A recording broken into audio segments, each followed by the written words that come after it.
Hello students, welcome to my channel NCERT expert. हम कर रहे हैं एक्सरसाइज 13.1। इसके 5 क्वेश्चंस कंप्लीट हो चुके हैं। आज हम करेंगे इसका क्वेश्चन नंबर 6। सबसे पहले स्टेटमेंट पढ़ेंगे। In a model of a ship the mast is 9 centimetre high while the mast of the actual ship is 12 metre high. जो एक्चुअल शिप है उसका मास्ट कितना है? 12 मीटर ऊंचा है, लेकिन मॉडल के अंदर क्या दिखा रखा है कि वो 9 सेंटीमीटर है। If the length of the ship is 28 metre, अगर शिप की लेंथ 28 मीटर है तो मॉडल के अंदर शिप की लेंथ क्या होगी? इसके लिए हम एक टेबल बना लेंगे इस तरह से। Mast height in model, actual mast height, या यहाँ पे हम मास्ट वर्ड को यूज़ ना करके हम यूज़ करेंगे height in model, actual height. जो मॉडल के अंदर हाइट है वो सेंटीमीटर में है और जो एक्चुअल लेंथ है वो मीटर में दी हुई है। यहाँ पर 9 सेंटीमीटर मॉडल के अंदर है। मॉडल क्या होता है? उसका एक जो दिखाई देता है उसको ही हम वैसा ही बना देते हैं छोटे साइज में। तो 9 सेंटीमीटर मॉडल के अंदर हाइट है, लेकिन जो एक्चुअल हाइट है वो 12 मीटर है। यहाँ पे एक्चुअल जो शिप की हाइट है वो 28 मीटर है। हमें बताना है कि मॉडल के अंदर शिप की हाइट क्या होगी। इफ़ एक्चुअल हाइट इंक्रीजेस, यहाँ पर मास्ट वर्ड को यूज़ ना करें क्योंकि यहाँ पे एक बार मास्ट की हाइट दी हुई है, एक बार शिप की हाइट दी हुई है। ठीक है, तो हम मास्ट वर्ड को यहाँ पे काट देते हैं। इसकी जगह हम केवल हाइट यूज़ करेंगे word. If actual height increases, पहले यहाँ पे 12 मीटर हाइट थी, अब यहाँ पे 28 मीटर है। More will be height in the model, तो मॉडल के अंदर भी हाइट बढ़ जाएगी। So it is a case of direct proportion. तो ये डायरेक्ट प्रोपोर्शन का केस है। रिलेशन यूज़ होगा x1 upon y1 is equal to x2 upon y2। x1 कितना है? 9, x ये यहाँ पे x1 है, ये y1 है, ये x2 है, ये y2 है। 9 upon 12 is equal to x2 upon 28। Cross multiply करेंगे और x2 की वैल्यू आ जाएगी 21 मीटर। जो शिप की मॉडल के अंदर हाइट होगी वो 21 सेंटीमीटर होगी। यहाँ पे हम इसको लिखेंगे सेंटीमीटर। नेक्स्ट है हमारा क्वेश्चन नंबर 7। सबसे पहले हम इसकी स्टेटमेंट करेंगे। सपोज 2 किलोग्राम ऑफ शुगर, मान लेते हैं कि 2 किलोग्राम शुगर है, उसके अंदर क्रिस्टल्स दे रखे हैं 9 into 10⁻⁶। How many sugar crystals are there? हमें बताना है कि शुगर क्रिस्टल्स की जो संख्या है वो कितनी होगी अगर हमारे पास 5 किलो शुगर है। और सेकंड पार्ट में दे रखा है कि अगर हमारे पास 1.2 किलोग्राम शुगर है तो कितने उसके अंदर क्रिस्टल्स। शुगर दे रखे यहाँ पे 2 किलोग्राम और क्रिस्टल्स दे रखे 9 इंटू 10⁻⁶। शुगर को हम x मान लेंगे और क्रिस्टल्स को लेंगे हम 5। हमें निकालना है कि 5 किलोग्राम और शुगर है तो क्रिस्टल्स कितने होंगे, और अगर 1.2 किलोग्राम है तो क्रिस्टल्स कितने होंगे।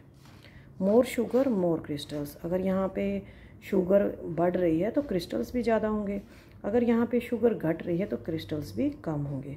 So it is a case of direct proportion. तो यहाँ पे रिलेशन यूज़ होगा x1 upon y1 is equal to x2 upon y2।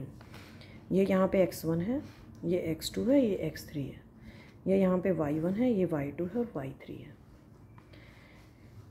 अब हम इन वैल्यूज़ को इस रिलेशन में रखेंगे। 2 upon 9 into 10⁻⁶ is equal to 5 upon y2। Cross multiply कर देंगे इसको इस तरह से, तो ये आ जाएगा y2 5 इंटू 9 45/2 इंटू 10⁻⁶, 22.5 इंटू 10⁻⁶। इसको हम डेसिमल पॉइंट को इधर ले आएंगे 2.25 और यहाँ पे हो जाएगा 10⁻⁶ की जगह 10⁻7 क्रिस्टल्स।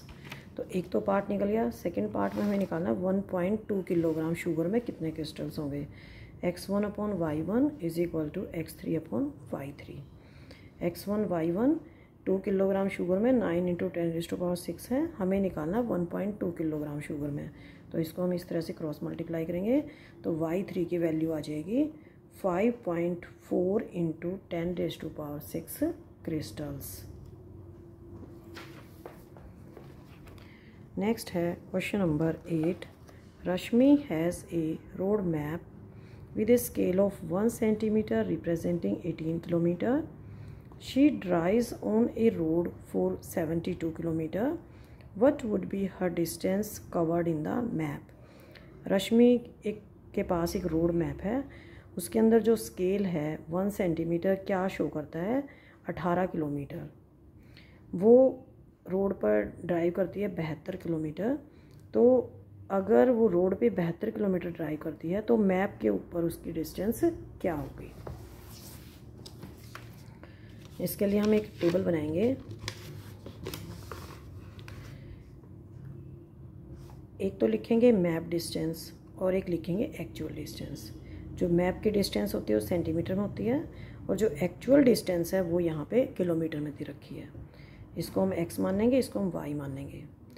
1 सेंटीमीटर यहाँ पे मैप डिस्टेंस है और वो किसके इक्वल है, 18 किलोमीटर के। अब हमें बताना है कि अगर 72 किलोमीटर डिस्टेंस है तो रोड के ऊपर 72 किलोमीटर डिस्टेंस है वो मैप के ऊपर कितने सेंटीमीटर होगी। डिस्टेंस बढ़ रही है यहाँ पे तो मैप डिस्टेंस भी बढ़ेगी। More actual distance more map distance, so it is a case of direct proportion. तो रिलेशन यूज़ हो रहा है यहाँ पे x1/y1 is equal to x2/y2। x1 1 है, y1 है 18, 1/18 is equal to x2/72। Cross multiply किया और x2 आ गया यहाँ पे 4 सेंटीमीटर। क्वेश्चन नंबर 9 पढ़ेंगे।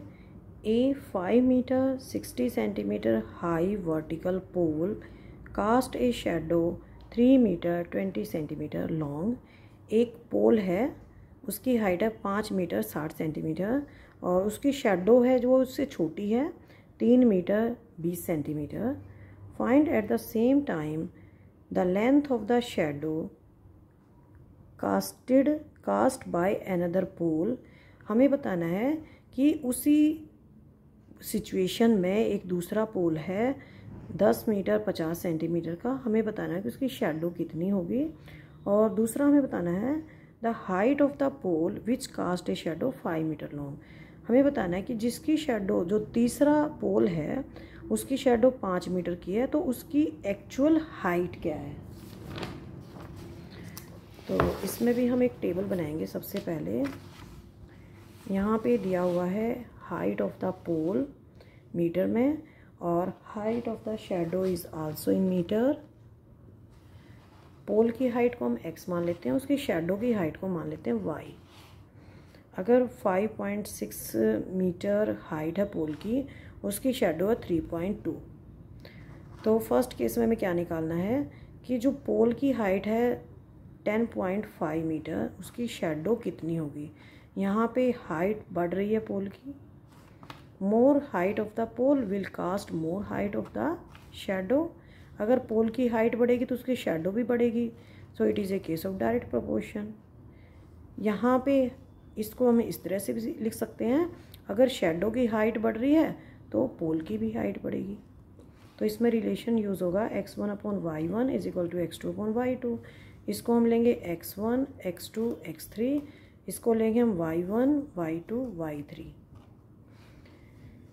इस रिलेशन में हम वैल्यूज़ रखेंगे 5.6/3.2 is equal to 10.5/y2। Cross multiply कर देंगे इसको हम इस तरह से।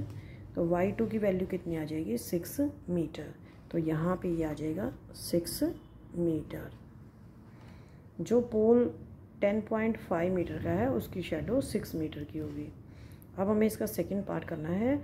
अगर शेडो 5 मीटर की है तो एक्चुअल क्या पोल की हाइट है ये हमें बताना है। x1/y1 is equal to x3/y3। Values रखेंगे 5.6 3.2 और x3/5। क्रॉस मल्टीप्लाई करेंगे इस तरह से। ये आ जाएगा x3 is equal to 8.75 metre. तो जिस पोल की शेडो 5 मीटर है उसकी हाइट होगी 8.75 मीटर। अब हम करेंगे इस एक्सरसाइज का लास्ट क्वेश्चन नंबर 10। ए लोडेड ट्रक ट्रेवल्स 14 किलोमीटर इन 20 मिनट्स। एक ट्रक है, लोडेड है, मतलब भरा हुआ है, तो उसकी स्पीड कम है, वो 25 मिनट में 14 किलोमीटर ट्रैवल करता है। If speed remain the same how far can it travel in 5 hours. तो अगर 25 मिनट में ये 14 किलोमीटर जाता है तो हमें बताना है कि 5 घंटे में कितना ट्रैवल करेगा।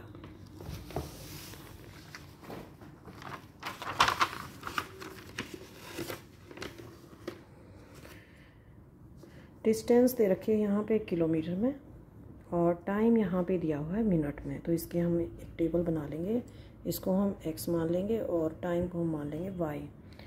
14 किलोमीटर डिस्टेंस कवर करता है 25 मिनट्स में। हमें बताना है 5 घंटे में। तो 1 घंटे में होते हैं 60 मिनट, तो इसको हम मिनट में कन्वर्ट कर लेंगे, 5 से मल्टीप्लाई करेंगे, 300 मिनट्स आ जाएंगे। टाइम बढ़ रहा है तो डिस्टेंस भी बढ़ेगी। तो क्या है, ये एक डायरेक्ट प्रोपोर्शन का केस है। इसमें रिलेशन यूज़ होगा x1/y1 is equal to x2/y2। x1 कितना दिया हुआ है 14 और y1 है 25। ये x1 है, ये x2 है, ये y1 है, ये y2 है। x2/y2 कितना है 300।